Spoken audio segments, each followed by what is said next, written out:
Tá, o que você quiser, né? Tá. Boa tarde, eu tô aqui com um companheiro, camarada. Peraí, tá saindo o áudio? Tá saindo.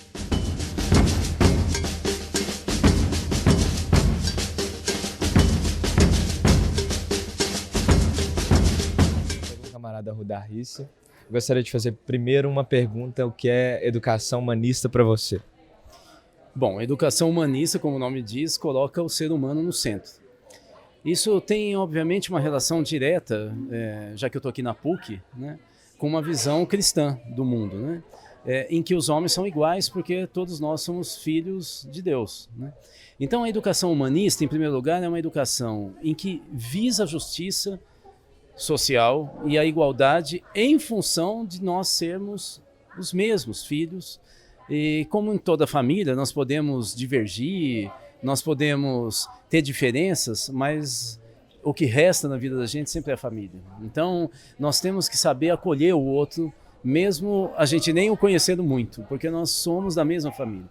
A educação humanista é uma educação, portanto, que se preocupa, em primeiro lugar, em formar pessoas que conheçam a história da nossa humanidade. A Hannah Arendt dizia que nós não nascemos humanos, nós nos formamos humanos. E como é que a gente se forma humano? A gente se forma humano pela linguagem. Por quê? Porque uma abelha pode informar as outras abelhas da colmeia aonde que está uma planta, uma flor, que eles podem tirar dela e fazer o mel. Mas ela não pode explicar o que aconteceu há 10 anos atrás com a tataravó dela, mas nós podemos. Por quê? Porque pela linguagem, através da escrita, através da poesia, através das artes plásticas, da música, nós podemos, do teatro, pela linguagem, nós temos como explicar o que eu vivo, a minha experiência, para outro, de tal maneira que ao eu ler, ao eu ouvir, eu vou fazendo com que a minha memória fique mais elástica. Voltando então para essa questão cristã. Imagina, pode não parecer, porque você vê que eu tenho cabelo branco, mas eu não conheci Jesus.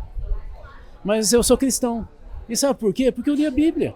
Mas não só a Bíblia. Você entendeu o que significa uma educação humanista? Uma educação humanista é uma educação que abre a aventura humana para cada um de nós. Que nos mergulha nessa aventura humana. Que nos faz admirar a vida de outro. E a gente começa a perceber que o humano, como é falível, não existe uma lei que o humano faça, não existe uma lei da física. Existem várias teorias da física que tentam explicar através do humano o que é a realidade. Não sei se ficou claro, eu estou dizendo que uma educação humanista é plural, ela não define norma nem dogma, ela abre para a discussão e mais do que isso, o espaço da educação humanista nunca é o espaço da certeza, é o espaço da dúvida. Que naquele lugar eu me pergunto por que eu sou o que eu sou, e por que alguém disse o que disse nesse livro.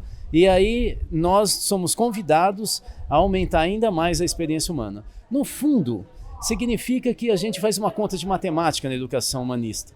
Alguém subtrai algo da vida para dar para o outro, e alguém quer somar a sua vida à experiência do outro. Isso é educação humanista. Interessante, muito bem. A respeito do que você espera da juventude, sobretudo uma juventude que parte de uma academia católica, onde o pontífice máximo é o Papa Francisco, que tem suas ideias muito marcantes. Talvez a gente nunca tenha um Papa como esse na história da Igreja Católica. O que você espera a partir do ponto de vista de uma pessoa que tem uma carreira, uma experiência na educação, que já conheceu Paulo Freire? O que você espera da juventude hoje, a sociedade organizada, a sociedade civil organizada dentro de uma academia católica? Bom, em primeiro lugar, a juventude não é mais a infância, né? Ela já é autônoma. Autônomo significa aquele que cria as normas por si mesmo, que se autogoverna.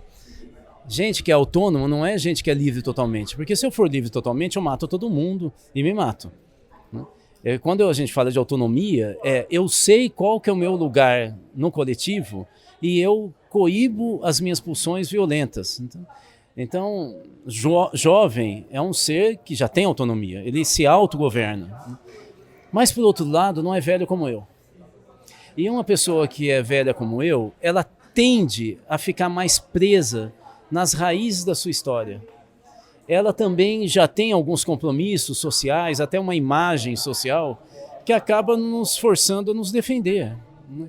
Então, nós mais velhos tendemos, não é que todos nós somos assim, mas nós tendemos mais a nos prender a essas raízes da nossa história, as normas, né? As regras que, de alguma maneira, nos fez ser o que a gente é.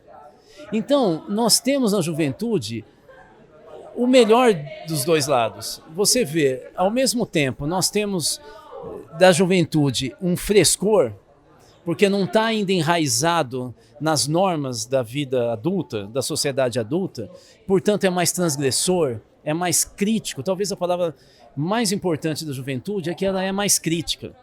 Ela está olhando, ela está se inserindo no mundo dos adultos e ela olha com um certo distanciamento, falando, mas tem que ser desse jeito? Mas por que se está dando errado a gente está insistindo nisso? E veja, o jovem nesse momento não tem um compromisso com o trabalho, com o patrão dele, ele não tem nenhum compromisso com o imediato, às vezes, né?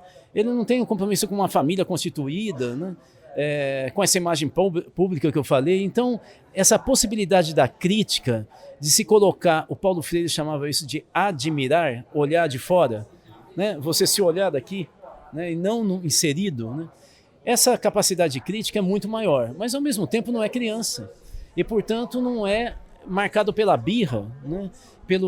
Pela pulsão e pelo desejo incontrolável, né? Eu quero porque eu quero. Olha, essa talvez seja a fase humana, por isso que nós de cabelo branco ficamos com tanta inveja de vocês, é porque essa é a fase, talvez a etapa da história dos humanos, né? Mais interessante, porque o presente está descortinado na frente, não é o futuro, é o presente, não é?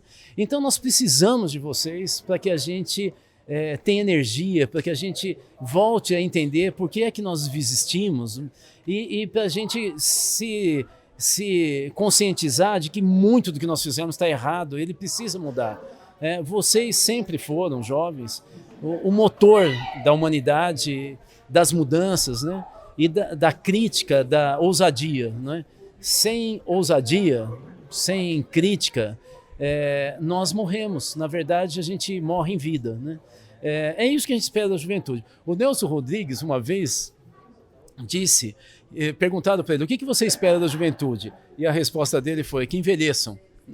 Tudo bem, a gente espera que envelheçam, mas não é porque envelhecer é muito mais sólido do que ser jovem. A gente prefere que eles envelheçam jovens. Eu acho que é isso que a gente tem que responder. É isso, a expectativa, a esperança da gente está nos jovens e nas mulheres, porque esse mundo masculino que nós construímos não está dando certo, né? É um mundo muito agressivo, é um mundo de destruição da natureza, é um mundo de desprezo ao humano, ao próximo, e é um mundo de desprezo a Deus, né? Então a gente espera que talvez as mulheres consigam, talvez seja ingenuidade da minha parte, mas elas consigam trazer para a gente uma outra fórmula de vida em sociedade, mais harmoniosa, mais ousada, e isso está na juventude junto com a juventude. Muito obrigado, Rudá.